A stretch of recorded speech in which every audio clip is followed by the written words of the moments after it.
Hello welcome back to my channel. ഇന്നൊരു happy news ഉണ്ട് കേട്ടോ. 2024 ജൂൺ ടേമിലെ എക്സാം ജൂൺ 7 തൊട്ടിട്ട് ജൂലൈ 13 വരെ നടക്കാൻ പോവുകയാണ്.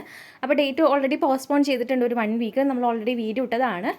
അപ്പോൾ ഇന്നത്തെ ഹാപ്പി ന്യൂസ് എന്താണെന്ന് വെച്ച് കഴിഞ്ഞാൽ നമ്മുടെ എക്സാം രജിസ്ട്രേഷൻ്റെ ലാസ്റ്റ് ഡേറ്റ് എക്സ്റ്റെൻഡ് ചെയ്തിട്ടുണ്ട്. നിലവിലുണ്ടായിരുന്നത് മാർച്ച് 31 ആണ്. അവരത് ഇപ്പോൾ എക്സ്റ്റെൻഡ് ചെയ്തിട്ടുണ്ട് കേട്ടോ. അവിടെ കുറച്ച് താഴോട്ട് വന്നു കഴിഞ്ഞാൽ അലേർട്ട് സെക്ഷനിൽ നമുക്ക് എക്സാം ഫോം കാണാൻ പറ്റും. അപ്പോൾ ഇതാ ഇവിടെ വ്യക്തമായിട്ട് നമുക്ക് ലാസ്റ്റ് ഡേറ്റ് കാണിക്കുന്നുണ്ട് കേട്ടോ.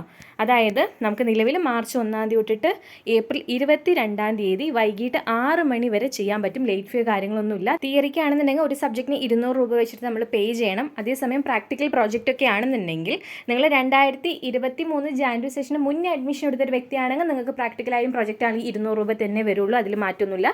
പക്ഷേ അതിന് ശേഷമാണ് നിങ്ങൾ അഡ്മിഷൻ എടുത്തതെങ്കിൽ നിങ്ങൾക്ക് 4 ക്രെഡിറ്റ് വരെയുള്ള ഒരു പ്രാക്ടിക്കലോ ഒരു പ്രോജക്റ്റ് ആണെന്നുണ്ടെങ്കിൽ 300 രൂപ വരും. അതേസമയം 4 ക്രെഡിറ്റിൽ കൂടുതലുള്ള പ്രാക്ടിക്കലോ പ്രോജക്റ്റോ ആണെന്നുണ്ടെങ്കിൽ 500 രൂപ വരുന്നതായിരിക്കും. ഇതാണ് നമ്മുടെ ഫീ സ്ട്രക്ചർ വരുന്നത്.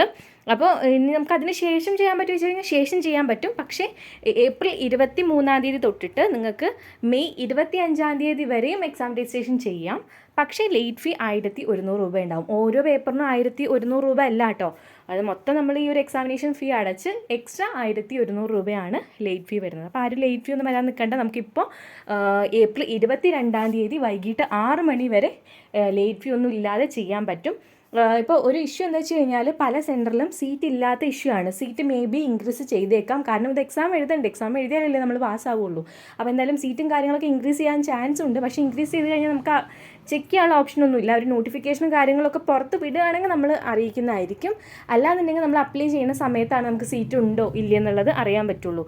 ഇനി നിങ്ങൾക്ക് ഇപ്പോൾ അപ്ലൈ ചെയ്യുന്ന സമയത്ത് നിങ്ങൾക്ക് നിയറസ്റ്റ് സെൻറ്ററിൽ കുറച്ച് സീറ്റേ ഉള്ളൂ. നിങ്ങൾക്ക് വേറെ ദൂരത്തേക്കൊന്നും പോകാൻ വഴിയില്ല എന്നുണ്ടെങ്കിൽ ഉള്ള സബ്ജക്റ്റിന് നിയറസ്റ്റ് അപ്ലൈ ചെയ്യുക. ബാക്കിയുള്ളത് ഡിസംബറിലോട്ട് നമുക്ക് എഴുതാം.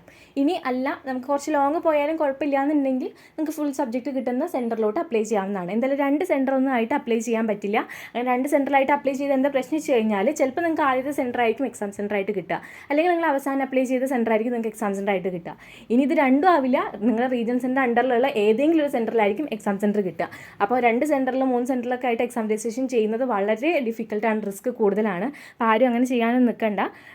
പിന്നെ നിങ്ങൾക്ക് ലോങ് ഒന്നും പ്രശ്നമില്ല എന്നുണ്ടെങ്കിൽ നിങ്ങൾ അങ്ങനെ ചെയ്തോളൂ. എന്തായാലും ഇവിടെ വ്യക്തമായിട്ട് പറയുന്നുണ്ട് നമ്മൾ കൊടുക്കുന്ന എക്സാം സെൻറ്റർ എന്ന് വെച്ച് കഴിഞ്ഞാൽ ടെൻറ്റേറ്റീവ് സെൻറ്ററാണ്. അതായത് ഒരു കൺഫേം ആയിട്ടുള്ള ഒരു സെൻറ്ററല്ല നമ്മൾ കൊടുക്കുന്നത്. നമ്മൾ കൊടുക്കുന്ന സെൻറ്റർ മാറാനുള്ള ചാൻസ് ഉണ്ട്. അത് മാറ്റാനുള്ള റൈറ്റ് നമ്മൾ ഇഗ്നോക്കി ഉണ്ട് നമ്മൾ വ്യക്തമായിട്ട് പറയുന്നുണ്ട്. അപ്പോൾ ഹോൾ ടിക്കറ്റ് കിട്ടുന്ന സമയത്താണ് നമ്മുടെ സെൻറ്റർ കൺഫേം ആവുള്ളൂ. എന്നാലും നമ്മൾ കൊടുത്തേക്കുന്ന ഒരു സെൻറ്റർ 90 to 99% നമ്മൾ കൊടുത്ത സെൻറ്റർ തന്നെയാണ് കിട്ടുള്ളൂ കേട്ടോ.